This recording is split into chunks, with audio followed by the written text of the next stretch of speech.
Yesterday was bright, sunny, almost 60 degrees. Today,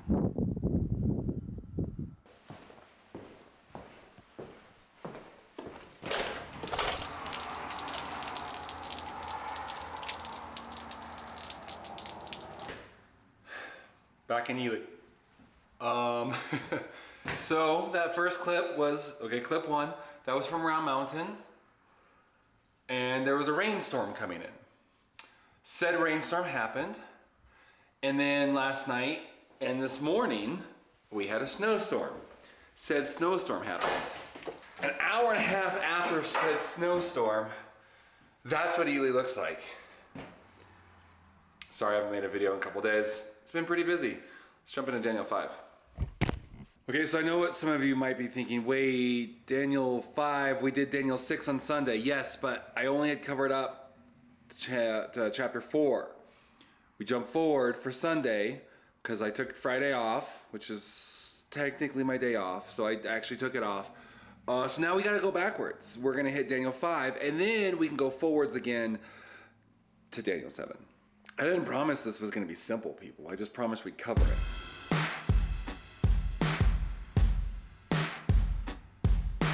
What's up today? Sorry, that was to Peter McKinnon. Today, though, we are jumping into Daniel chapter 5. Okay, quick summary. In case you're like, Pastor Ed, I don't have time to watch this video. It might be a long one. We'll see. I got 30 seconds. Can you sum up the book for me? Okay, so we've got a new king, Belshazzar. Okay, he is impious, basically not religious, disrespectful to God, religious things. What else does he do?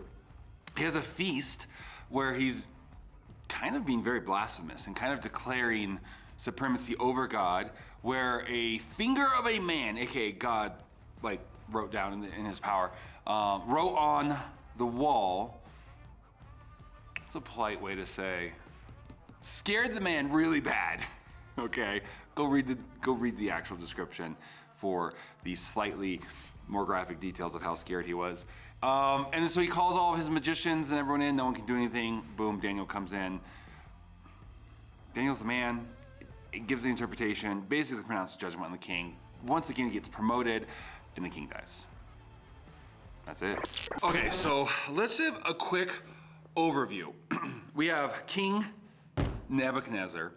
And okay, so he had his issues with arrogance and pride, but he is humbled, punished for his arrogance. Through that is humbled. Honestly, most likely died a Christian. Well, okay, the term Christian didn't exist, but you know what I mean. Died a believer, most likely. So his son comes along. Now there's some arguments about, I don't think I want to go into all of it, but there's some disagreements and arguments about like the exact amount of kings there were. So some believe it's King Nebuchadnezzar and then his son, and then now we have Belshazzar. Some people think that his son, like these are the same person. Some think it's the it's son, and then now this is the grandson. So there's a little bit. There's others who believe that there's a few others in there who didn't last for very long. Whatever happened is we had, from Daniel's perspective, we had Nebuchadnezzar. There were some kings in between that just weren't worth mentioning. And then it jumps to now this current king. So I am going to jump in a little bit and talk a little bit about Nebuchadnezzar's son. His name, again, sorry about the pronunciation, but his name, let me find it here so I can try to pronounce it. Okay, here's his name. Evil Merodach. Evil-Merodach. And if you look in like actual historical records and stuff, it's like Aul-Merodach, or like there's another version. And essentially it's interpreted, and so the Bible interprets it as evil because he was evil. He kind of copied his dad's piety, but he helped like this. Okay, so they conquered Jerusalem or Judah, right? So we know the boys. We learned that in our very first week, sermon 1, that they were conquered and brought in. Babylon conquered Judah, and the king was set up as a regent. King Jehoiakim, right? He was the king of Judah. They get captured, so now he gets to still be the king, but he's like a regent king. Okay, so he answers to the king of Babylon. So Nebuchadnezzar, he's humbled. Basically, let's just for the sake, let's just agree. I know it's Old Testament. Let's just say Christian. He essentially he gets saved, right? He becomes a Christian. Probably could meet him in heaven. That's my guess.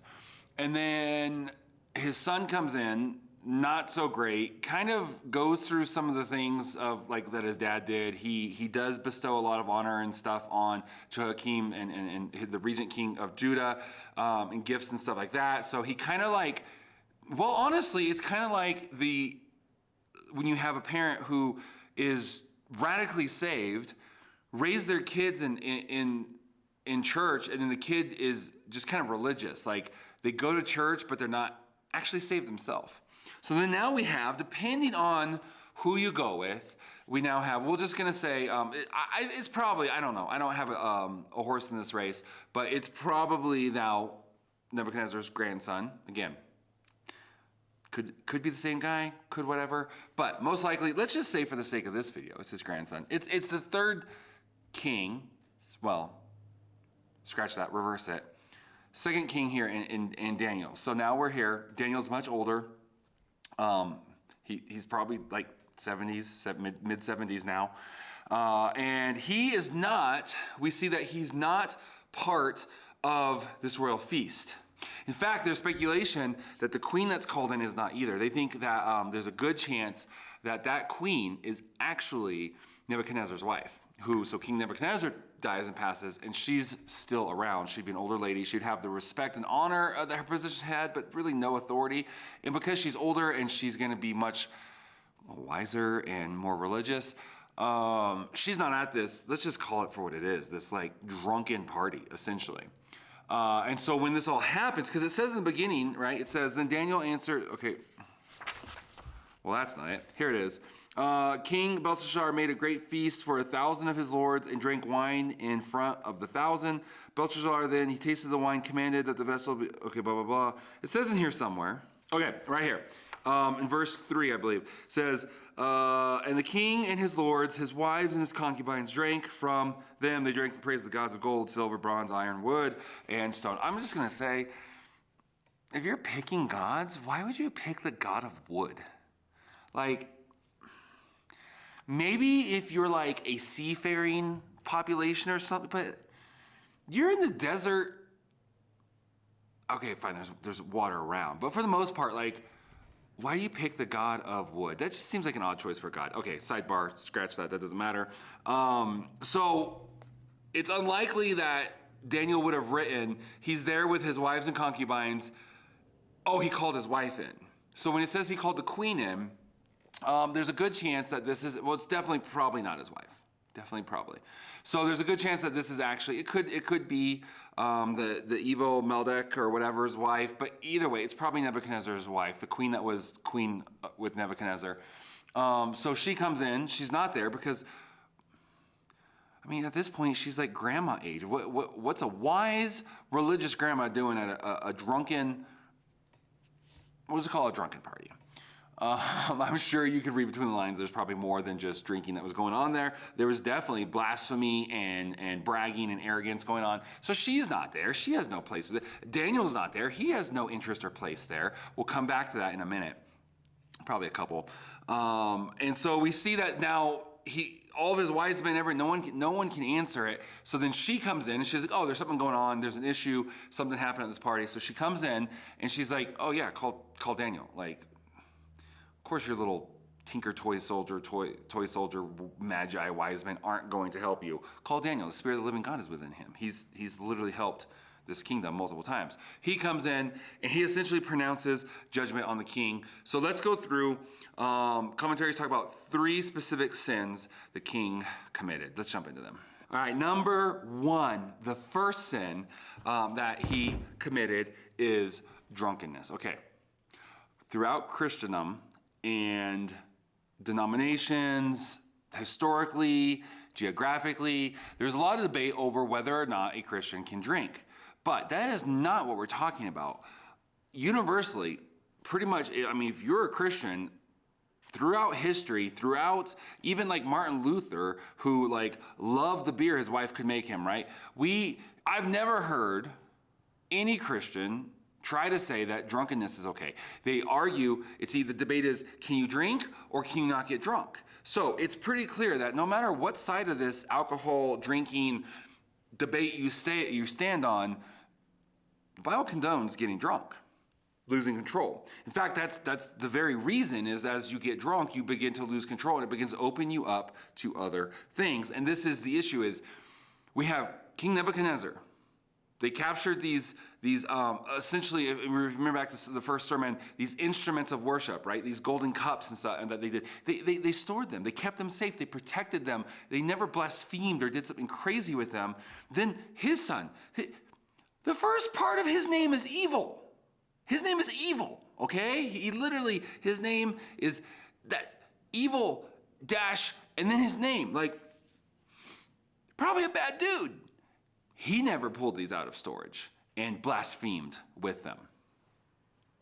We get to this now, we'll just say third king. Again, some dispute and think there's others in there. Some think he's the second king. Regardless, we'll just say, for the sake of this video, most likely now the third king, maybe fourth, but probably the third or fourth. Because of the drunkenness, it frees him up in his arrogance, his pride and his arrogance against God, that he kind of tries to hold on to. He kind of knows better, like I'm wicked, but at the same time, even the wicked have some sense of like restraint on them. Honestly, we'd probably call that we have this conversation about general grace, about how without this general grace, even though someone's not a Christian, the average person, it's this general grace of God is keeping them from just going out and just doing all the debased things that we would in our sinful nature. So we have examples of like Hitler and stuff like that. We would think of someone who has because of demonic influence, because of pride, arrogance, these other things, who has kind of removed himself from that, right? And is able to commit these atrocities. But just the average, you watching this as the average person, if God completely removed himself, and I believe, this is debatable, but in my opinion, removes himself from this planet, right? You watching this, definitely me, you watching this would be worse than Hitler, okay? There's a general grace that even the sinners is kind of held back. So this drunkenness, now I'm not gonna say it completely removes it, but we definitely see this drunkenness frees up some of those chains, some of those restraint, as it were. And he goes, hey, I know what we should do. Let's take these golden vessels, these golden cups, and these things that were used as instruments of worship to the Jewish God that have never been desecrated. Let's bring them in. Let's mock them. It's kind of assumed that he didn't just bring them in. They were brought in great pomp and circumstance of mocking God and proclaiming victory and superiority over God. This is kind of the situation we're dealing with. And this all comes from, he hadn't done this before. This all comes from him well, how did it say it? Hold on. It says, made a great feast for 1,000 of his lords and drank wine in front of the 1,000. It says, so when he tasted wine, commanded the vessels of gold and silver. Okay, so I think there's another translation or something that talks about how much wine he drank. So he's drunk. Sloshed, hammered, whatever you want to use. He's to a debased mind, essentially. And the first thing, as he feels, he gets so drunk, he says the first thing is, let's curse God. Let's pronounce victory over God. Probably would not have happened. Well, it wouldn't have happened if he hadn't gotten so drunk. So the first one is his sin of drunkenness, which then opens him up to much griever offenses, much worse things that he did and much worse sins. Okay, so the second sin, he profanes the sacred vessels which were taken from the temple in Jerusalem, right? So we've been talking about this. And then, let's see, Ephesians 5:18 says, wine is followed by debauchery, okay? So we've kind of covered the first two now, the drunkenness, which then turns into the profaning the sacred things of God. Okay, so number 3, blasphemy. I guess I kind of covered all these. Blasphemy, by which the true God is wronged by the greatest dishonor, as if the achievements of Babylon were because of Belshazzar. Oh, this sounds familiar, like possibly his grandfather maybe did a similar thing and lost his mind and was wandering. You guys remember that video where we talked about that? When he was warned by Daniel, still did it, still pronounced the greatness of Babylon by his own hands, and immediately heard a voice from heaven And his sentence essentially was he went mad. He roamed around. His hair grew long. His nails grew long. Yeah, it didn't go well for him. So we now see, presumably the grandson, making the same mistake. Okay, I just want to take a second and talk about his pride. I know we talked about that a bit with Nebuchadnezzar, but he was prideful. He was condemned, or he was corrected, rather, I should say, and he allowed himself to be humbled. Now, here we see, even after this happens, so there's a verse, let's see if I can find it really quick. It's worth reading for this point. Okay, verse 6, here we go. It says, now, I'm just reading the Bible, okay? Don't get mad at me. Then the king's color changed, and his thoughts alarmed him. His limbs gave way, and his knees knocked together. Another translation basically goes into, that one wasn't too bad, that was pretty mild. Another one goes into, and I won't repeat it exactly, but it goes into essentially, he lost control of himself. Like, he was so scared, he lost control of his bowels. You see, like in a scary movie, you know, that whole thing where someone loses control and soils themselves. He soiled himself, is how scared he was. So now we have a king sitting on his throne who's been dishonored by soiling himself in public, in front of all these people, his wives, his concubines, all of his people, right? How did it say it? 1,000 of his lords, okay? So he's humiliated himself at this point by, in front of everyone, yet he still holds on to his pride. He still holds on to a sense of like superiority by trying to bestow honor. So at this point, he's lost his kingdom. He doesn't know it yet. He's lost his kingdom. He's lost all dignity by committing this public fallacy in front of everyone, right? Fallacy is not the right word. That's just an untruth, but faux pas, there we go. There's another word that starts with an F I was looking for. I mean, come on, guys. You're at a party, let's say it's your birthday party, or it's a promotion, right? You've become the CEO of a company, you're being promoted, and you mess yourself in front of everyone, like very publicly.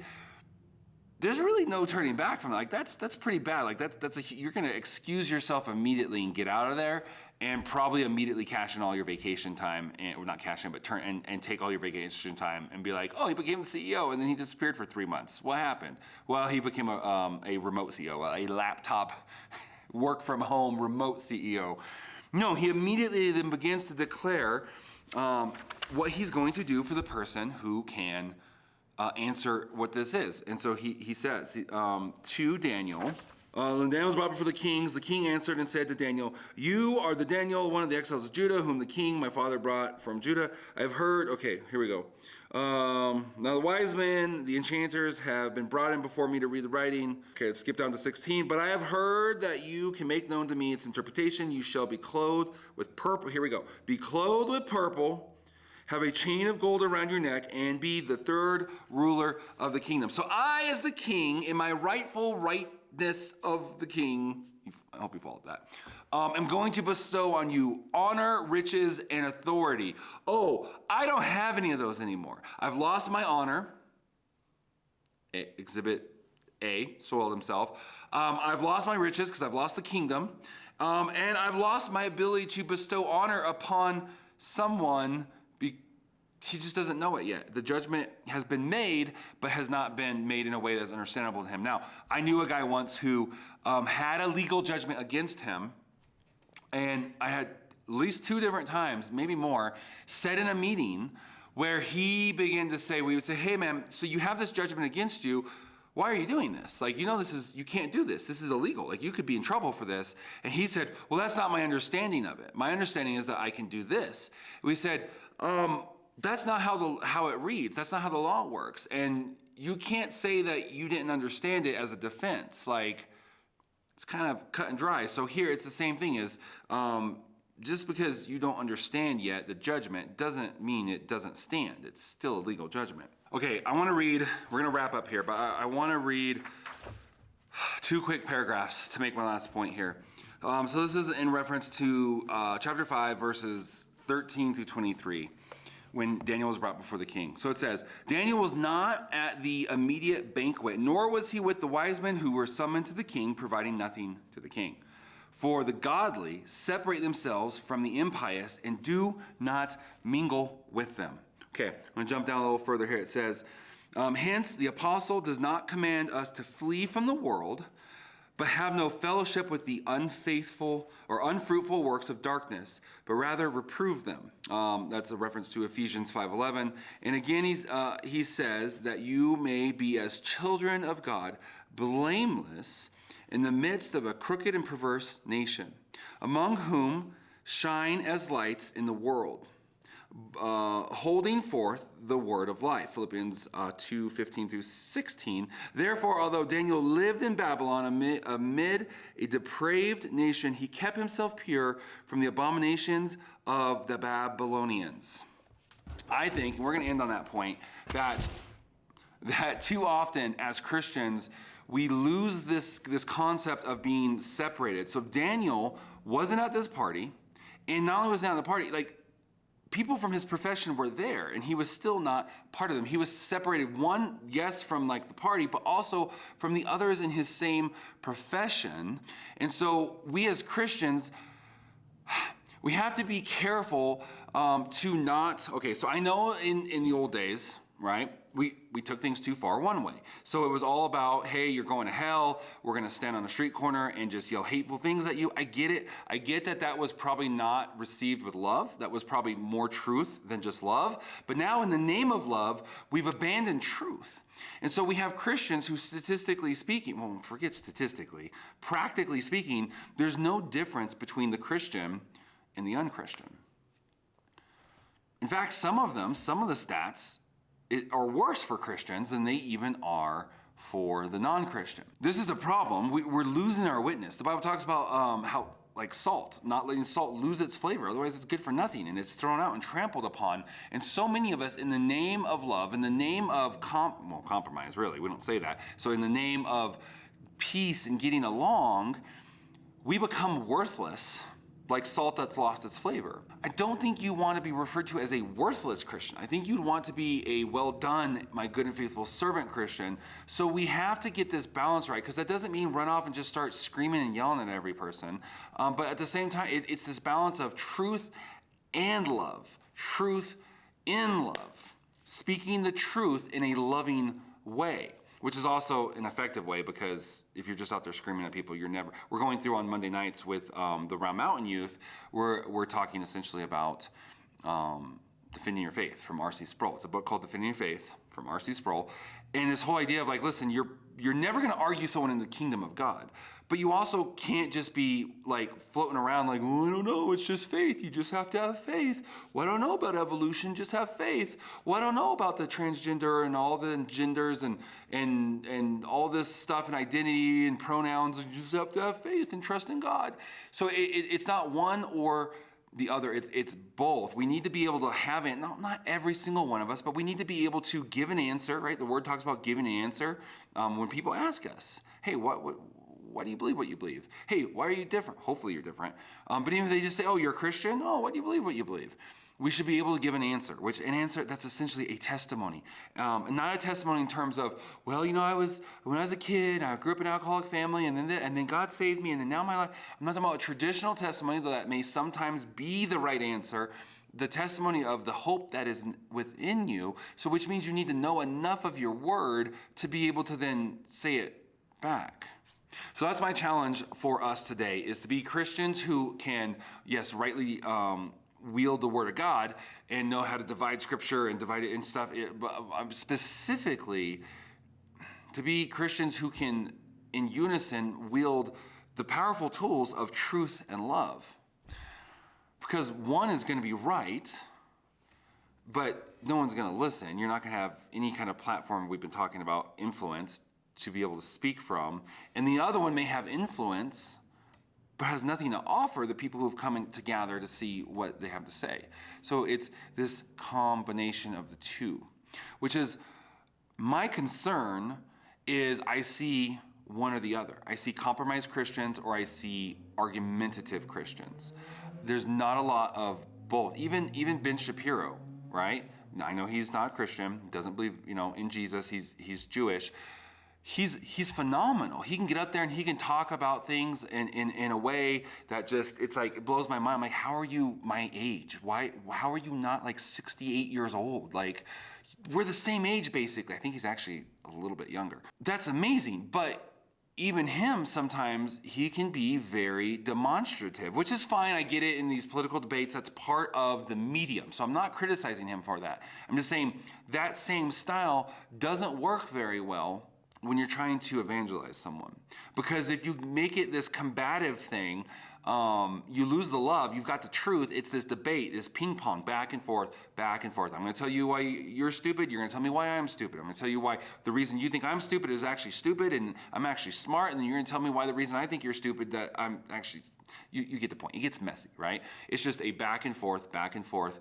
And essentially it's a matter of opinion of who did a better job screaming about their beliefs. When you couple love with that, right? Because the love on its own is just, well, we love you. We don't want to cause you any problems, blah, blah, blah. That's not true love. You're basically saying, I love myself. You can go to hell because I love myself so much. I don't want to have a confrontation with you. That's not true love. That's false love. That's satanic love, right? That's satanic manipulation in the form of love. When you couple those two together, true love and truth and love, that's when you have a great apologist. Or hey, forget apologist. You don't have to get up and be on YouTube or be on the street or go to abortion clinics or go to Mormon churches or any of these other things of these false ideas and try to witness to them. You can live a life, and this is what we need. We need less of people like me, right, who can get up and make these videos and have fun and do the drawings and stand on the street and then do this and jump around and all these kind of things. Hopefully you appreciate the simplicity of today's video. It's just, our church is just the classic, it's just so beautiful. I just had to record something here, right? So we need less people like me, and we need more of you living your life, being able to do this truth and love. Well, but Pastor, I don't get up and I don't speak to a ton of people on a Sunday, and I don't put videos out that all these people can hear, and I don't have the skills. That's fine. We don't need more of me. We need more of you who can do the same thing I'm doing, but instead of doing it through media and through a mass audience of congregation, right, people amassing together in groups, to be able to do this at the grocery store, to be able to do this at work, at school, while walking, while a friend messages you or calls you, to be able to do this as a one-on-one, and that's what's gonna make the real difference. So me doing this isn't gonna make that big of a difference, except for the fact if I can encourage you. As a pastor, my job isn't to put these videos out and convert all these people and explain and do a better job, all this stuff. My job is to equip you, equip the saints, then you can go out and live your life in truth and love and be the answer, where my talking head video isn't going to convince the atheist, the Satanist, the agnostic, the hashtag church hurt, any of these, the deconstructed, isn't going to go out there. Maybe out of 1,000, I might get 2 or 3 of them based off of my logic, my charisma, my creativity. For every 1,000, I'm gonna get 1, 2, maybe 3. Like if I got 5, that would be phenomenal numbers of getting them back into the fold or convincing them to change their mind to come into the fold. No, it's not gonna be through that. It's gonna be through me encouraging and equipping you, Christian, who's then gonna go out and be able to be that truth and love in the world. Does that make sense? Can we all agree that like that's the way it works, right? If you or have a question on it, let me know. I'll produce a video like on that, talking about that, about how the different gifts of ministry and how as a pastor, my gift is to equip the saints, which is you, to go out for the work of the gospel, right? Okay, I think we can all agree on that. If not, let me know. Leave a comment and I'll do some teaching on that. Now we have a lot of new people, and it's been about 6 months since I've taught on that. So if we need to, I can do a supplementary video just on that. But until then, that's my challenge to you is, oh, that's right, Pastor Jared isn't the one doing the work. He's equipping me to do the work. Lord, what is my mission field? What is the work that you have for me to do? The Great Commission, go into all the world. I realized, yeah, that's not Pastor Jared going out into all the world. That's Pastor Jared and other pastors and leaders. They're equipping me to go out and reach the world and fulfill the Great Commission. Lord, what is my ministry field?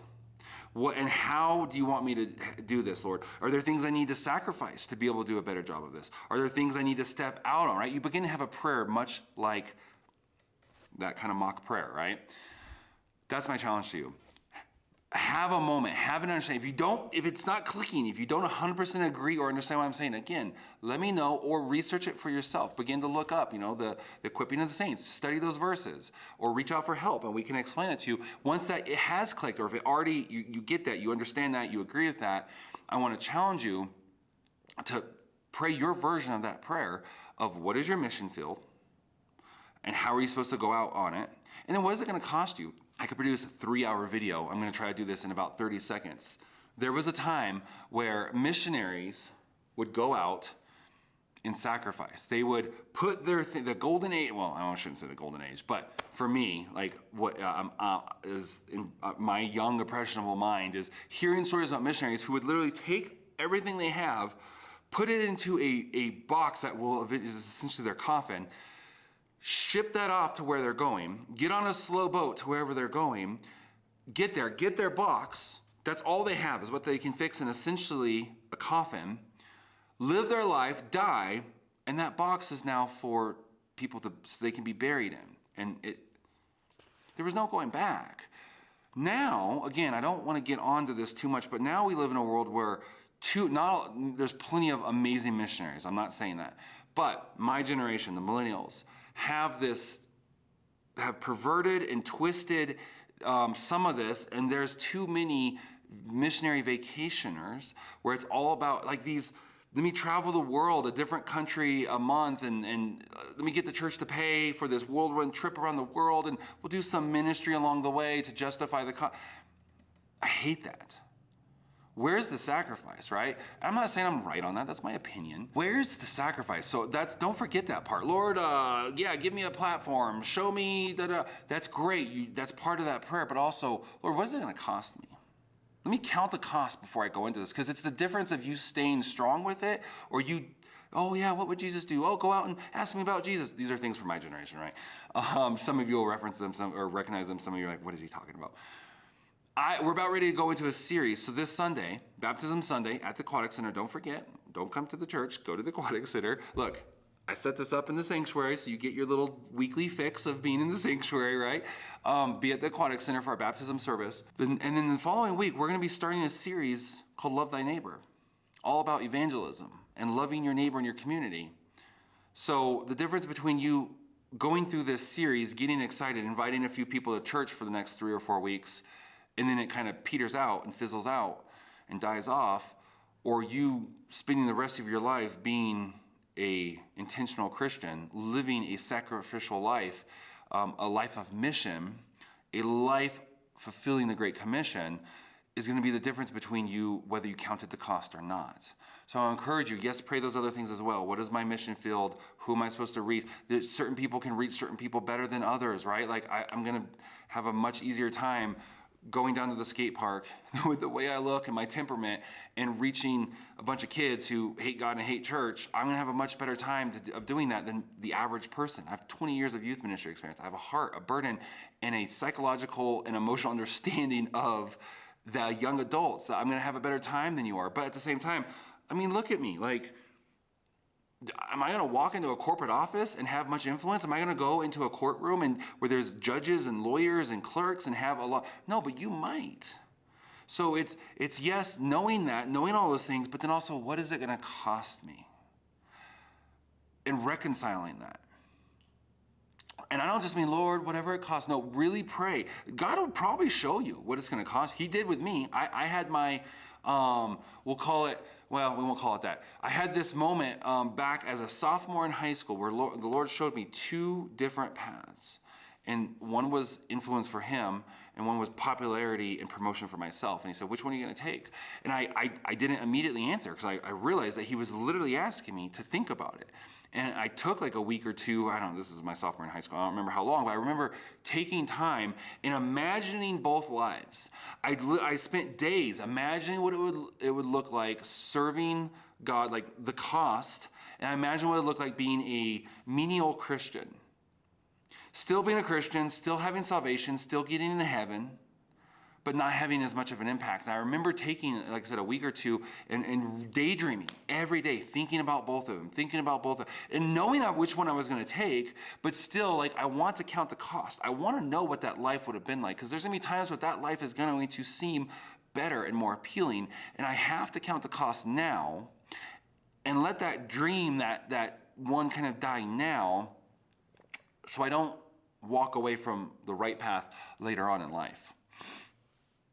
And so I want to challenge you to, once you have these other things, is begin to ask the Lord, what would you have me give up to be able to accomplish what you have me do in my life? We all have different levels. Some of us, it's to go out and win 1 million people to the Lord through crusades. Some of us, it's to raise 3 children who are then going to go out and be an influence for the kingdom. We have to know what our place is and then count that cost. So that is my challenge to you today, is to pray that prayer, count that cost, ask the Lord what's going to cost you, and really take the time to count that cost. Because we don't need people who start off strong. We need people who will finish well. And that is going to be what is going to help change this world. All right. Hopefully today's video blessed you, maybe educated you a little bit, and challenged you. I will see you, well, either tomorrow or Sunday. I got a very busy day tomorrow, so we shall see if I can get a video done. If not, I will see you on Sunday, and we will jump into Daniel chapter 9.